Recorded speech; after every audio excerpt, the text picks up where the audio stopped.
there. I'll do a brief welcome. I'm Maury McDonald with Human Development and Family Studies in the College of Family and Consumer Sciences.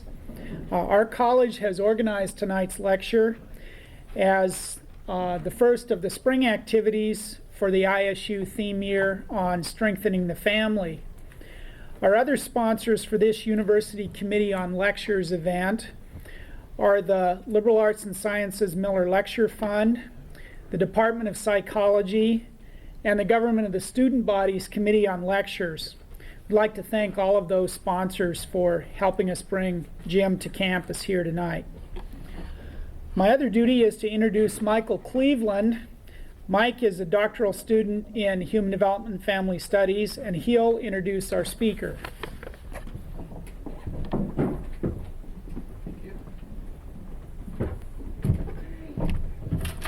Good evening, everybody.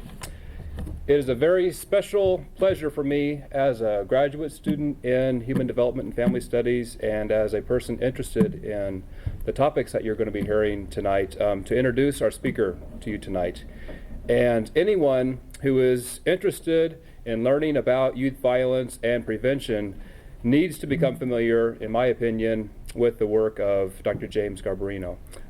He currently serves as a co-director of the Family Life Development Center and is professor of human development at Cornell University. Throughout his career, Dr. Garbarino has focused his research on the impact of family and community violence and trauma on child development. He refers to this concept as the socially toxic environment. And Dr. Garbarino is a frequent consultant and advisor to a wide range of organizations and media reports on children and families, and perhaps most notably, a few years ago, following the tragedy at Columbine High School, was seen a lot in the media to offer his opinion on those events. He is the author or the co-author of 17 books, including Raising Children in a Socially Toxic Environment, published in 1995, and most recently, Lost Boys, Why Our Sons Turn Violent and How We Can Save Them. And I want to, before Dr. Garbarino gets a chance to come up, I want to remind you that there will be time for questions from the audience, followed by a brief reception to your right, over there on your left, my right, where Dr. Garbarino will have a chance to visit with you if you have any further questions. And also Dr. Garbarino's books are available on your right, and he will be available after to sign those if you'd like. And so without any further ado, I'd like to introduce to you Dr. James Garbarino.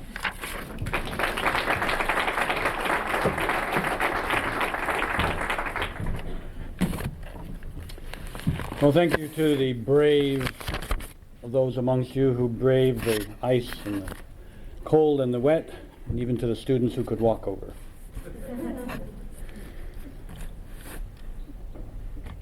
I've got about an hour to talk to you about youth violence, and that's a time to begin with anyway. Obviously, if you want to follow up, there's printed materials to follow up with. But I think the place to begin is to try to understand that we as Americans face a lot of special problems in understanding the phenomenon of youth violence because of the kind of society we live in.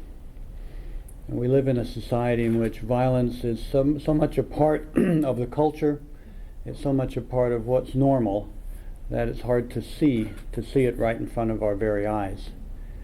You can think of this in many ways. Not too long after the shootings in Columbine High School, I was giving a lecture to the FBI, threat assessment and profiling people, and one of the FBI agents said, "Well, now can you tell us something concrete and specific we could do to make our schools safer?" And I said, "Well, yeah, you could jack them up, put them on wheels, and drive them to Canada. And this act alone would reduce the risk of somebody getting killed dramatically, because at least at that time, the rate of homicide by teenagers in the United States was about 10 times what it was for Canadian kids. It's not that Canadian kids aren't troubled, not that they don't get angry, but that it follows a different course there. Let me give you an example. A few months ago, I happened to be in Canada. My wife is Canadian, so we have a kind of Canadian lobbyist in my house. We were in Canada, and there was a school massacre in a Canadian school. A 15-year-old boy sort of attacked his school. The TV footage looked just like American coverage of such an event. You know, there were ambulances and police cars all over the place. There were distraught parents. There were teenage boys bravely holding back the tears, comforting their girlfriends who were sobbing on their shoulders. And they sent 5 kids to the hospital as a result of this attack by a 15-year-old boy. But all 5 of them were released later that afternoon because the only thing he could come up with was a knife. Now it's pretty clear, almost obvious, that had that boy undertaken that scenario here, it would have been with guns, and it wouldn't be 5 cases of minor injury. So that's a place to begin. A second place to begin is, maybe you followed in the news this story last week of a 19-year-old boy who apparently was all set to blow up his community college. And he took pictures of himself with his guns and his bombs and had them delivered, at the 1-hour photo development place. And the young woman who worked there, was sorting through the pictures, and here's this picture of this guy with bombs and guns. So she took an interest in it and called her father, who's a police officer, and he initiated an investigation. The boy was stopped apparently just days before he did this. It's interesting, though, I read a lot about this because some reporters sent me materials. A lot of the boy's friends said, well, we never noticed anything wrong. I mean, he collected guns and bombs, but, Well, what kind of society is it in which somebody who collects bombs and guns is just one of the guys? Well, it's the kind of society. I was driving around my town of Ithaca, which is not unlike Ames, only we have hills. I was driving just a couple of days ago, and the car ahead of me has a bumper sticker on it that says, "My idea of gun control is a steady aim." Now, there are societies in the world in which if you drove around broadcasting that message, somebody would pull you over and inquire, what kind of lunatic are you?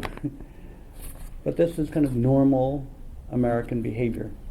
And it's inescapable to understand that as part of the context for seeing the difficulty we face in understanding these issues. And I'll come back to that later. The other place that makes it difficult for us to begin understanding this is that we as Americans are a very practical, action-oriented people. We want to do things. Our weak suit is understanding the theory behind things, understanding things deeply. We're the culture of action. If you want to get something done, it's known around the world, get an American. I met a young Peace Corps volunteer once who had been sent to a small village in Central America. And he arrived on Wednesday, and at dinner on Wednesday, they were telling him that for 8 years, the village elders had been debating whether or not to dig a new well. Well, Thursday morning, the villagers woke up to the sound of digging. There was that young American out there just doing it. This is really where our strength lies. But when it comes to really understanding things deeply and being willing to understand the theory behind things, we have a lot greater difficulty. We want to act. In the wake of Columbine, there always calls for action and not enough for, thought. Now, this kind of approach to theory and thinking things through deeply is a much more sort of European tradition. And one European who sort of recognized this in American culture, who worked here for many, many years, a German psychologist. His name in German is Kurt Lewin. Typically Americans know him in the anglicized version of Kurt Lewin. Lewin once wrote, "There is nothing so practical as a good theory." Now, to an American ear, that often sounds like a kind of contradiction in terms. We tend to think there's practical out there and theoretical over here. But Lewin understood that to do good practice, you have to understand the theory behind what you're doing, understand things deeply. Let me give you an example. Around the country, in virtually every state, one of the sort of violence reduction or violence prevention strategies is home health visiting. The idea being that if a home visitor visits families, it will improve family functioning, prevent child abuse, and prevent later problems. And much of this national movement is based on the work of one person, a guy named David Oles. And David set out to develop this program in a sort of un-American way. He didn't just get out there and do it. He spent a lot of time up front thinking through and understanding theories of family development, theories of child development, understanding deeply so that when he came up with a program, it would be deeply grounded. And it turned out it was a good investment because the research showed, now 17 years later, that this program did indeed significantly reduce child abuse, ultimately less welfare dependency, less delinquency. Well, that was the program that sort of is an example of Court Levine's maxim. It really is practical to have done this good theoretical work. But the minute the program started to be disseminated more broadly by people who didn't have the same commitment and understanding of the theory behind it, they started making changes in what they thought was a very practical, pragmatic way. Some people, for example, said, well, David, you've got nurses doing this visiting. It's a lot cheaper to have lay volunteers do it, so we'll do that. And I remember David saying, but there's a theoretical reason why it's nurses, not lay volunteers. And somebody else said, well, you've got these nurses visiting prenatally before the child is born. But it's a lot more simple and practical. Wait till the child is born, then you start visiting. And David said, but there's a theoretical reason why prenatally makes sense, because the family's more open to change then. Now they didn't want to hear that. Well, sure enough, when the research is done on these modified versions of the program, it shows it doesn't have the same effect. It sort of looks like the same program, but it isn't the same program because it violates the basic understanding of what it's about. Now, another way to sort of make that point about our cultural disability here is through a parable that I tell every time I talk. It's called the parable of the lamppost. In the parable of the lamppost, a friend of ours, we'll call him Joe, is on his way home from a meeting like this one night, and he comes upon his friend George on a dark street, on his hands and knees, under a lamppost, like this. And Joe stops and says, George, what's the matter? And George says, well, Joe, I've lost my car keys. I live 35 miles away, and I can't go home until I find them. Well, says Joe, let me help you. So he rolls up his sleeves like a good American, and he gets down on the street and starts looking for the car keys. Well, some time passes, and they haven't found the car keys. So Joe says, wait a minute, George, maybe we need to approach this more systematically. Now, maybe we need a public health approach. So from his pocket he pulls a piece of chalk and he draws a grid on the street under the lamppost and labels the boxes A through Z and 1 through 26. He says, now we can search systematically. Box A1, box A2, box A3. On and on this goes. They don't find the car keys. Well, says Joe, now he says, maybe we need a more behaviorist approach. So from his other pocket he pulls out a bag of M&Ms. He says, now George, I'm going to feed you these M&Ms to get your behavior under control so I can reinforce your behavior. And pretty soon he's got George moving right and left and back and forth under complete control. It's very impressive. Still no car keys. Well, says Joe, now he says, maybe we need a more psychoanalytic, psychodynamic approach. So he begins to ask George about early experiences of loss in his life. And soon George is remembering when he was 4 years old, he lost his teddy bear and how these feelings of loss are flooding back to him now with the loss of his car keys, and they process this. And soon George is getting great insight. But he still can't go home. Well, says Joe, now he says, maybe we need a support group. So he gets out his cell phone, he calls other people who've lost their car keys. And they talk with George, and soon George is feeling okay about losing his car keys. But he still hasn't found them. Well, Joe says, all right, George, says, maybe we need a really radical approach. Where exactly were you when you dropped the keys? And George says, oh, I was about 150 yards up the road when I dropped the keys. So, of course, Joe says, well, George, why are we looking here? And George says, well, the light is much better here.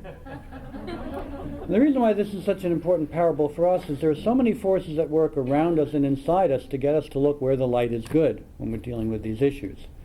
Where the funding is, where the grants are, where you can get corporate sponsors, where it doesn't rock the boat, where it isn't personally uncomfortable.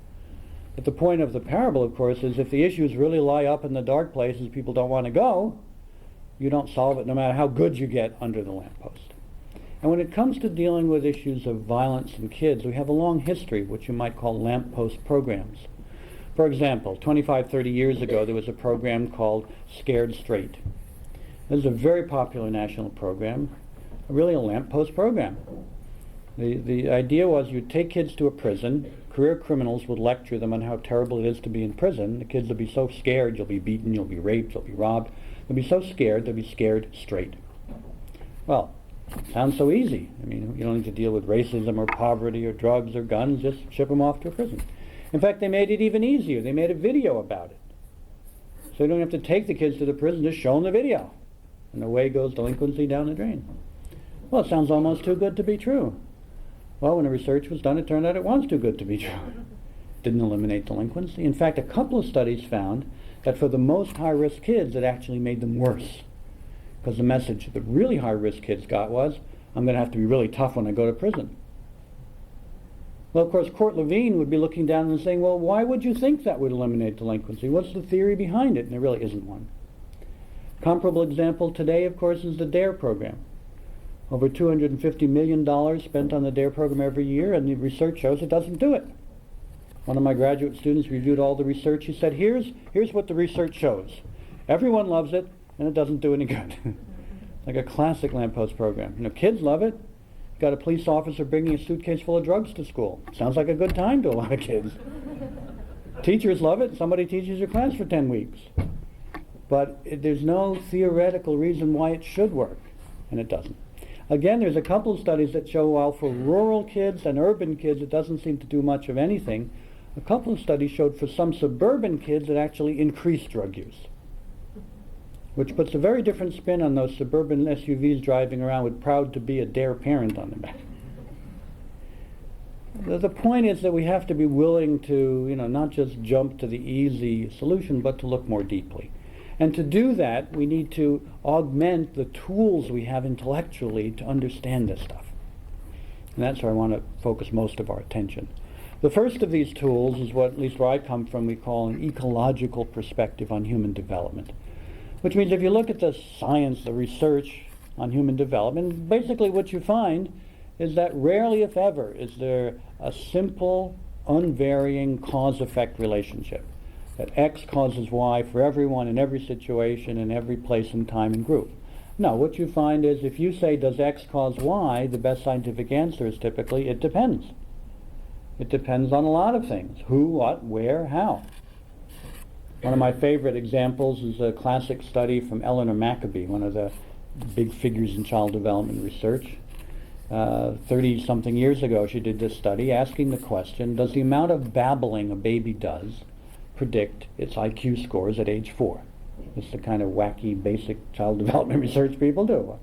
Kind of interesting. Babies babble. Blah, blah, blah, blah, blah, blah. Does the amount of that predict how smart they'll be at age 4? Well, now you know the answer.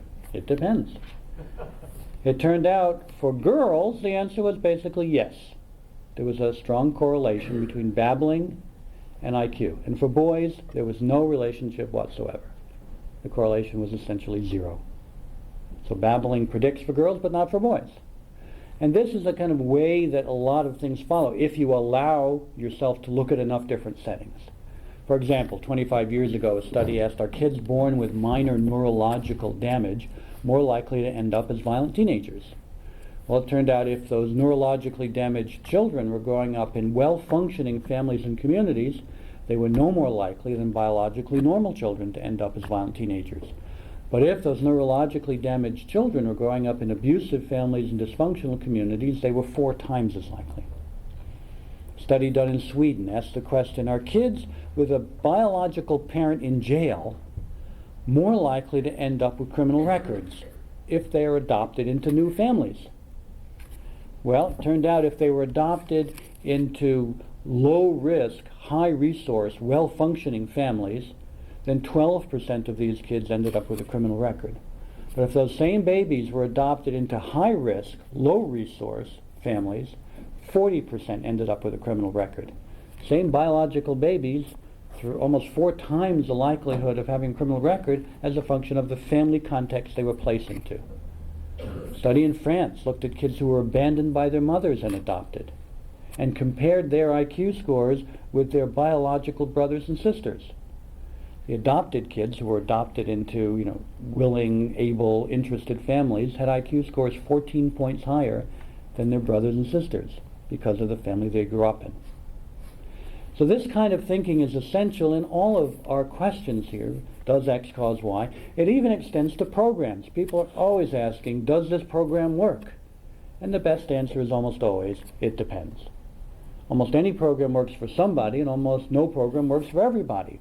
Program effects are context specific. For example, we developed a violence prevention program for kids called Let's Talk About Living in a World with Violence. It's a workbook-based program.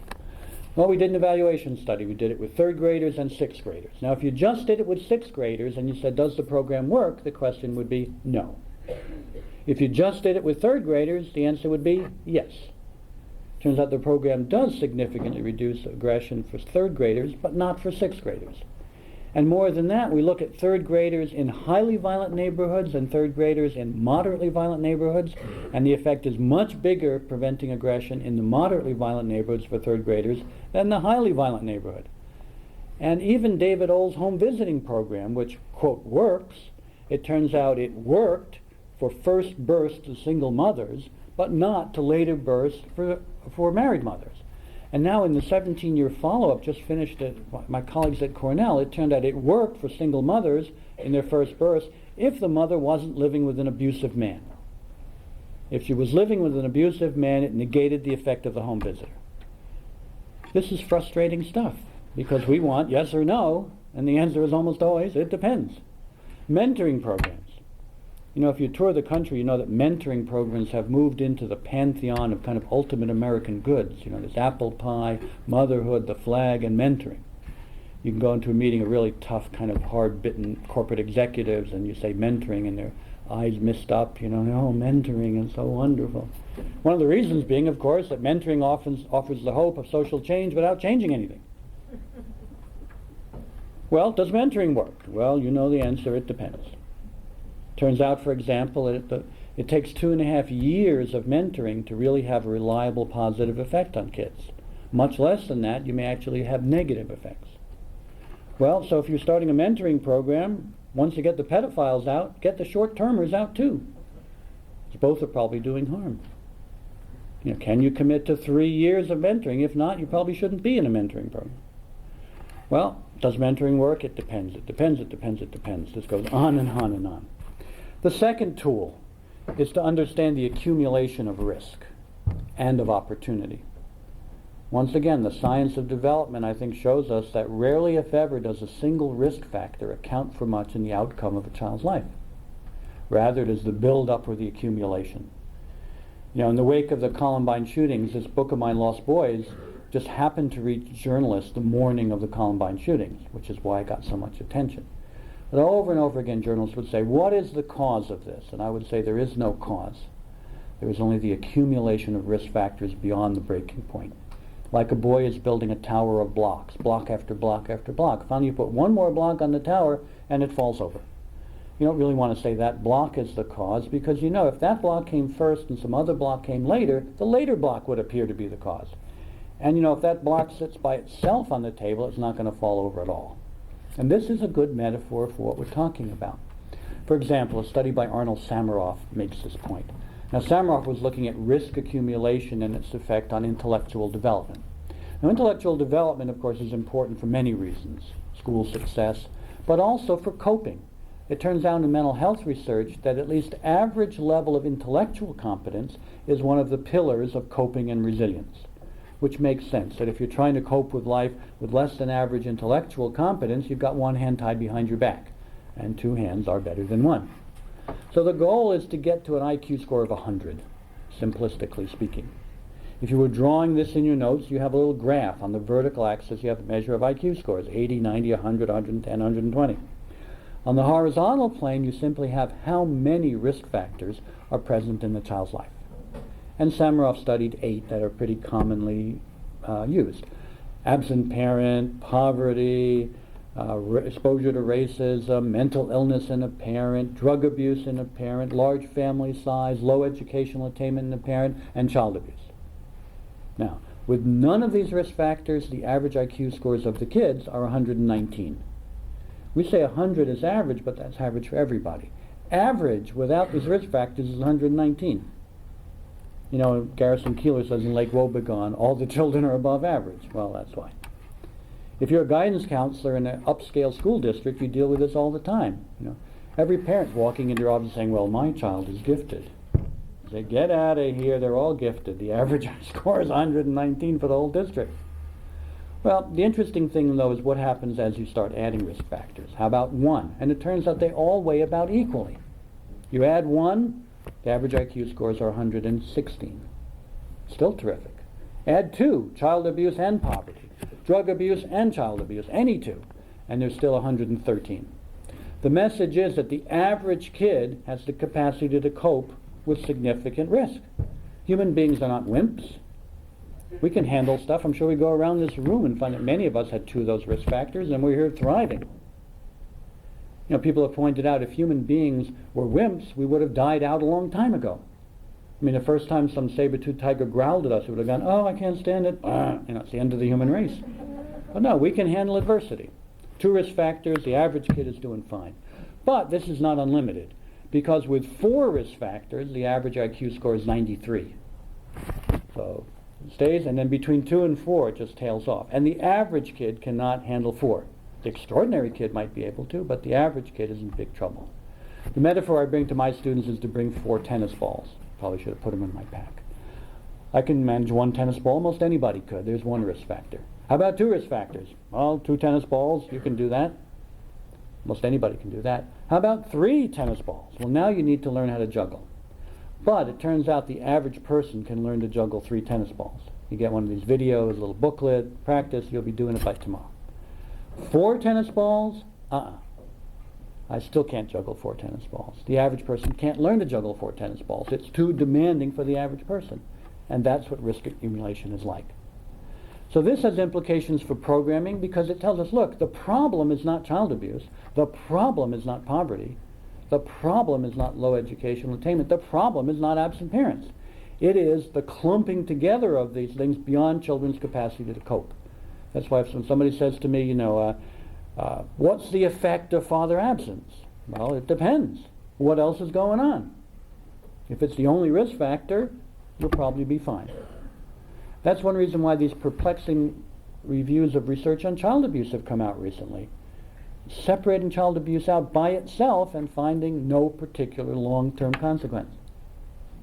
Because if that's the only risk factor, the resilience of the human being is typically enough to manage it. Not that I'm saying let's have more child abuse. But the point is coping can adapt to risk. The other side of that, of risk, is the accumulation of opportunity. That there are opportunity factors out there that add to coping and development. Now more recently, the Search Institute in Minnesota has focused on this. They call them developmental assets. Okay? And they've identified 40 of them. And the more of these assets you have, the better off you're going to be. Now we're talking about violence tonight, so I'll give you an example. These assets include things inside the kid's head, like a hopeful view about life, things inside the family, like the family is caring and loving, things in the school sets clear boundaries, things in the neighborhood, there are 3 adults outside your parents who take an interest in you. Now watch. And the way they define violence in this study is as follows. That if you've engaged in 3 or more acts of fighting, hitting, injuring a person, carrying a weapon, or threatening physical harm in the past 12 months, you're in the violent category. Now with 31 to 40 assets, only 6% of the kids are in the violent category. With 21 to 30 assets, 16%. With 11 to 20 assets, 35%. And with 0 to 10 assets, 61% of the kids are in this violent category. The more assets, the less likely to be violent. But even there, even with kids with almost no assets, you still got 39% of them who aren't in the violent category. Hooray for them. And then at the other end, you got these 6% of kids who got everything going for them, and they're still in the violent category. What's their problem? We'll get back to their problem later. Well, one thing, we're talking about lost boys tonight. Why boys? Well, there'll be a number of reasons. Here's one. The average asset number for boys is 16.5. The average asset number for girls is 19.5. So boys are on the short end of the stick right there, and it's related to violence, and it's not surprising. Just for that alone, there's more violence among the boys. So the point here is that you have these assets and opportunities, and it's the kind of weighing out. The more risk factors you have, the more assets it takes to balance it out. Now, it's a bit of a digression, but I'm going to indulge me on this because I think it's so interesting. One of the things they looked at in relation to assets was the ability and the willingness to delay gratification. Now, the delay of gratification is one of the building blocks of civilization. It's one of the building blocks of social competence. The ability to say, I would like to have that tomorrow, and I won't have this today. I'm going to save my allowance, or I'm going to do my homework now so I get a payoff tomorrow. A lot of things. As obviously, you're all successful enough to be in a major university, or to get up in the morning and walk here or drive here. You're all pretty competent people. So I think you know that delay of gratification is one of the pillars of that competence. Daniel Goleman, in his book Emotional Intelligence, identifies delay of gratification as one of the key components of being an emotionally smart person. Goleman mentions what I think is one of the cutest studies ever done, the famous marshmallow study. You bring in 4-year-olds. You say, okay, you can have 1 marshmallow now. However, if you can wait until I come back from doing some errands, I'll give you 2 marshmallows. And then you leave the room with the kid with the marshmallow in the room. Well, some kids gobble the marshmallow. Others don't. Others wait. They delay gratification. And if you ever see the videotapes, it's fascinating, the strategies kids use. Some kids go and stand in the corner and look at the wall so they don't have to look at the marshmallow. Kids make up a song, sing it to the marshmallow. You stay on the table, you're not going in my mouth, I don't want you now, I'm getting 2 of your friends later. Anyway, so what does it matter? 14 years later, the kids who wait for the second marshmallow have SAT scores 210 points higher than the kids who eat the first marshmallow. Now, there's all kinds of explanations for that. But as somebody was saying earlier, maybe you can train kids to be more patient. Maybe you can get them to practice delay of gratification. And it may come in very micro experiences. I had one just yesterday. I was taking a 2-year-old I know to the story hour at the library. And the librarian was having a puppet thing. And she said, after the puppet show, I'm going to let you kids, see the puppet. And this little girl ran up to grab the puppet now. Now, the librarian did not teach delay of gratification. She let that girl have the puppet first. What she should have done, of course, was to say, no, you wait until later and give her a chance to build up her delay of gratification skills. Raise her SAT scores. Forget about the Kaplan SAT preparation. Marshmallow training is what we need, more of it. So anyway, it's this risk and opportunity. Now the third concept we need to bring to bear, I alluded to earlier, and that's resilience. Resilience is capacity to deal with adversity that we count on to get through life, particularly if you have a tough life. Now resilience is a great thing. It's a celebration of coping. But in our society, it has a kind of a dark side to it. The dark side is that in our very judgmental society, it very easily can slip away from a celebration of coping to a deficiency judgment for people who aren't coping. That we will say the reason you're not coping is you don't have enough resilience. I was testifying, as I sometimes do, in a murder trial, a 16-year-old boy, and my job was to explain to the jury how the accumulation of risk factors and the absence of assets needed to be looked at to make sense of what he did. Not to excuse what he did, but to make sense of it. And in the cross-examination, the prosecutor said, yes, Dr. Garbarino, but what about resilience? His exact words were, quote, what's wrong with this boy that he isn't resilient? And I was kind of taken aback, because instead of seeing resilience as a celebration of coping, he was attributing his lack of coping to a lack of resilience. Well, it won't be long before there's a new diagnostic category. Kids will come home diagnosed with RDD, resilience deficiency disorder. And some kids will have ADD and RDD, and then they'll really be up the creek. But that's not the point. The point is we have to have a kind of humility about resilience, to understand that it, like everything else, has to be understood in context. It makes sense to talk about resilience within normal human situations. But some situations impose too much accumulation of risk for resilience to operate. Let me give you 2 examples. One from World War II. Researchers in World War II, the American Army in Europe, asked the question, if American soldiers, regular soldiers, went into combat and stayed in combat continuously for 60 days, what % of them ended up as psychiatric casualties? Which means they broke down and couldn't function. Now, most of them recovered. Some of them recovered quickly. But the point was, what % broke down after 60 days? The answer was 98%. Now, where would be the intellectual, let alone the moral justification for judging one of those soldiers for being defective? What's wrong with your soldier? You broke down after 59 days in combat. Why aren't you resilient enough? Well, 98% do. And particularly when they looked at the 2% who didn't break down, because their first thought was these would be the most robust, healthy, well-adjusted, well-functioning men. And it turned out they're all basically psychopaths. So sort of the ones who didn't go crazy already were. And there's good reason for this. For one, psychopaths characteristically have very low arousal levels, so things that would get somebody else's blood pressure up, it doesn't affect them. And two, the moral trauma of the killing, which is very stressful for most men, is not stressful for psychopaths. You know, it's like, all right, psychopath, you've survived 60 days in combat, you can go to Disney World or have 60 more days of combat. Well, I'll take 60 more days of combat. That's great. All the killing I can have. It sounds terrific.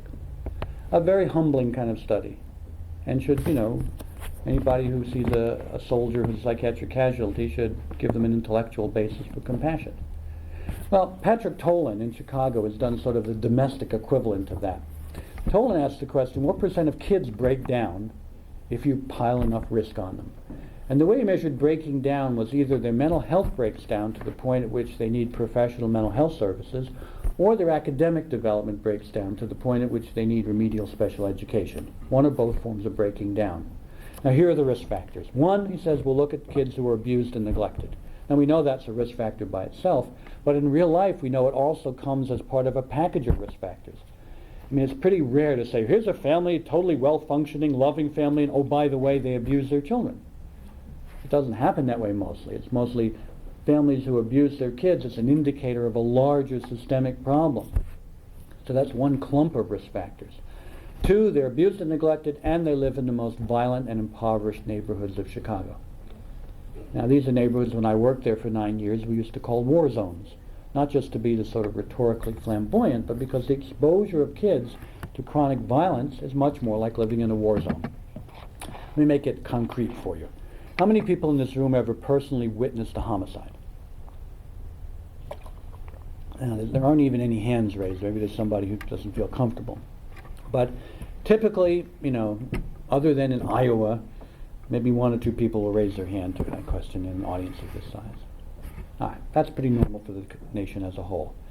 These are neighborhoods in Chicago in 1993 where if you went into a junior high school and asked that question, 1 out of 3 hands would go up.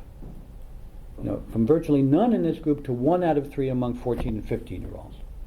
This is a pervasive exposure to chronic traumatic violence, and in the context of poverty.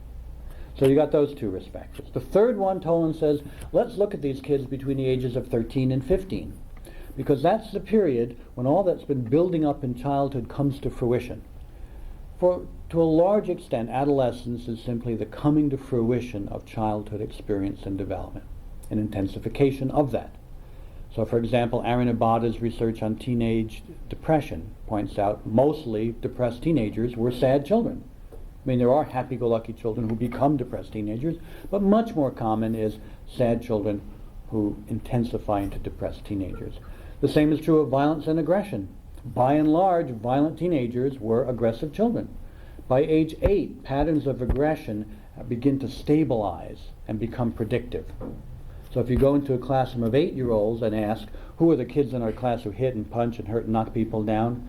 Wait 30 years even, and they will tend to be the 38-year-olds who get involved in fights in the community, hit people in their family, and my favorite, drive their cars aggressively. And all this public attention to road rage misses the fact that it typically starts with tricycle rage and Hot Wheels rage. It's a developmental phenomenon. And by age 8, it's starting to coalesce. And adolescence, it comes to fruition. So that's the third thing. They're abused and neglected, 13 to 15-year-olds living in the most violent, impoverished neighborhoods. The fourth thing Tolan says, let's look at boys, because boys are more prone to break down than girls. Some of that, much of that, maybe most of that, nearly all of that may be cultural, in the sense that boys carry around the weight of masculinity on their shoulders, which is a heavy weight to carry around, particularly if you become marginalized in some other way. That's when you see how heavy this weight is, when you're not living up to what you understand the ideal man to be. Let me give you an example. This is from the beginning of a book published this year called Guys, Gangs, and Girlfriend Abuse. It's about abusive teenage boys in their relationships with their girlfriends. I'm going to clean up the language a bit here. But this is a quote from a 16-year-old boy interviewed for this study. He says, "Once I punched this girl in the face and knocked her out. She grabbed my hair at a dance. When she pisses me off, sometimes instead of hitting her, I'll push her or shove her down. I've busted pretty much all of her stuff. Lamps, I kicked her radio, smashed her mirror, punched her walls, I've destroyed her things. I know it scares her, and I think that's why I keep doing it. She always does what I tell her to do, but not always. I don't like punching her in the face because it leaves bruises. Once I punched her in the leg and gave her a big purple mark. Once at a party she wouldn't leave. I grabbed my girlfriend and dragged her outside by the hair. My friend saw it all and didn't say anything. Now listen, I don't know what to do. It's like I know what a man should be. I mean strong, lots of money, a good job, and a beautiful wife, but my life isn't like that. I'm not really much of a man without a good job and lots of money. She makes me so angry when she won't do what I want her to do. It's not supposed to be that way. A girl is supposed to get along with a man. She's supposed to respect him and listen to him, but that never happens to me. I feel like a piece of crap around my girlfriends. Sometimes it's them who have to pay for things because they've got the job. It's like they're more important than me and they think they can make the decisions because they've got the money. It's not right. It makes me feel like a wimp or a pussy. That's not the way things are supposed to be. Well, that's exactly right. That this boy is saying, I'm carrying around the weight of this concept of masculinity and it's not working out, and I'm mad as hell and somebody's going to pay for it. So this is part of it, this weight, the emotional distancing, all of that stuff. But there's also a biological component as well. You know, remember your basic biology, you got X chromosomes and Y chromosomes. You get two X chromosomes, you're a girl, you get an X and a Y, you're a boy. Well, the X chromosome's got 5,000 genes on it. So if you have two of them, you have something wrong on one X chromosome, chances are you've got a well-functioning gene on the other one to compensate. Lucky you. The Y chromosome, on the other hand, has got 25 genes on it. So if you're a boy, you've got this X chromosome with 5,000 and the Y with 25. If you have something wrong with a gene on the X chromosome, all you got is basically empty Y thing over here. My mentor used to say the Y chromosome won't do much for you, but it'll make a man out of you. And that's about it. You can even see this under a microscope. Look under a microscope. There's the X chromosome. Big, robust, healthy, kind of Xena warrior princess chromosome. That's why Xena starts with an X. And then next to it on the microscope is the Y chromosome, a little pathetic Woody Allen chromosome, you know, a little pathetic little thing. Well, nature has compensated for this, or somebody's compensated for this. At birth, there are 120 boys conceived for every 100 girls conceived. We need a Head Start. I mean, that's the real Head Start program. By birth, it's down to 106 boys for 100 girls. We're losing ground. We're not even out of the gate yet, so to speak, we're losing ground. In a society like ours, it evens out in adolescence, early adulthood, and by old age, it's down to 60 boys for 100 girls. Starts at 120 to 100, it's down to 60 for 100. Now, the only consolation of that for a teenage boy is if you can't get a date, be patient. Wait 50 years, you know. You'll be rocking and rolling. I always try to have something to offend everybody in my talks. Here's one to offend some others. Speaking about this, you know, disparity, somebody once said, well, you know, there is the irony, though, that as men get older, we more and more tend to look like Sean Connery. And as women get older, they more and more tend to look like Sean Connery. Just something to offend you all. So Toland says, you know, this is part of the weight that the boys are carrying on, this vulnerable persona of being a boy. The fifth thing in Toland's equation, so you're abused and neglected 13 to 15-year-old boys living in the most violent and impoverished neighborhoods, and the fifth thing is exposure to racism. That some of these boys, in addition, have to carry around the weight of racism. You know, a study just a few years ago asked whites and African Americans the question, how often does your race come into your mind as something that's going to affect what happens to you today? And among whites, I think it was 2% who said often. Among African Americans, it was 65% who said pretty much every day. I was chairing a panel of teenagers in New York last year, and the kid brought this out very beautifully and poignantly and horribly, really. Somebody asked these teenagers, what about your dealings with the police? And the 17-year-old African American kid up and said, well, I'll tell you my dealings with the police. He said, first you should know that I am the president of the National Honor Society in my high school, and I've been accepted to an Ivy League university next year. Nonetheless, he says, since I was 14, I've been stopped and searched on the street 6 times by the police. Apparently just because of the color of my skin. Then he said something I thought was very astute. He said to the group, you're lucky I'm a nice person. You're lucky I'm a nice person. Or else, the weight of carrying around this would fill me with rage.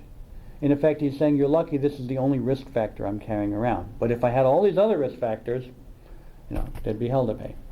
Well, so what happens now when Tolan says what % of the kids show academic or mental health breakdown with all 5 risk factors? Now it's 100%. 100%. That, again, many will find a way back and recover someday, but all take a hit. It's even higher than the casualty rate for psychiatric illness among soldiers. The point is that resilience has to be looked at in context.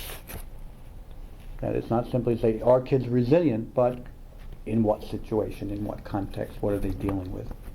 And I can make that very personally relevant to you. How many of you would say you're in good shape because you work out or do aerobics or anything? Anybody? Anybody? All right. So we bring all the aerobic people up front, and all the couch potatoes can sit, back there closer to the refreshments and all that. So now, the question is, which group has more resilient breathing? The aerobic group or the couch potatoes? Well, it's the aerobic group. That's one reason why to do it. But now, which group will function better on the surface of the moon? Well, the answer is neither group.